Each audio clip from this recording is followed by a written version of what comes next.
de cette salle, hein, il y a un besoin de travailler sur cette question de la confiance et qu'on ne voulait pas démarrer ce débat sans poser cette question et qu'elle nous engage, la CNDP, les porteurs de projets et l'ensemble des personnes qui viennent au débat public sur la suite du débat. Donc c'est vraiment un choix effectivement qu'on a fait.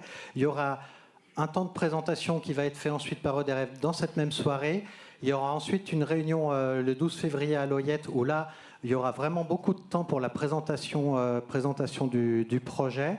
Un forum des publics qui se tiendra le 20 février. Donc un premier temps qui est consacré à apporter de l'information, travailler sur cette question de la confiance et ensuite on aura des réunions thématiques qui vont aborder chacune des thématiques de façon approfondie, que ce soit comme vous le verrez tout à l'heure sur les coûts, sur les risques, sur l'usage de l'eau du Rhône par exemple. Il y a une question qui concerne le comité de la donnée, comme on l'aborde depuis la deuxième fois. Je propose de passer la parole à François Bénu au sein de la commission qui s'occupe en particulier du comité de la donnée.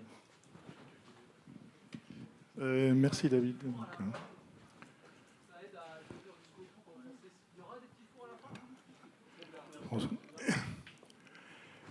Donc François Bénus, membre de la CPDP. Donc pour ce qui concerne ce comité de la donnée, deux choses. J'ai entendu la question sur l'impartialité, en fait, hein, la neutralité. Et puis tout à l'heure, il y a eu des propos sur les fake news. Alors, juste, je pense qu'il faut le dispositif qu'on met en place n'est pas là pour dire un tel a raison ou un tel n'a pas raison.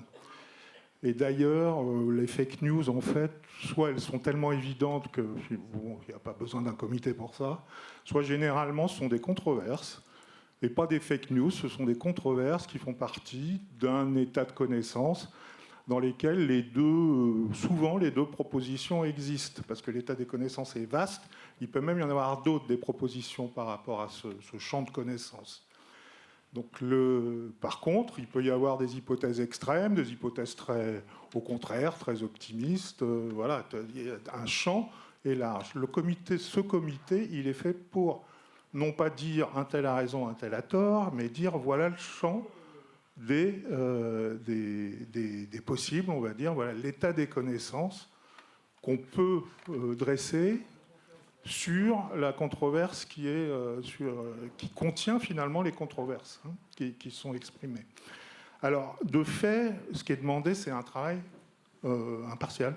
C'est justement de dresser un état des connaissances. Alors après, ce comité, il est composé effectivement d'experts. Il n'est pas composé volontairement d'une composition volontairement contradictoires, enfin d'experts porteurs d'enjeux différents.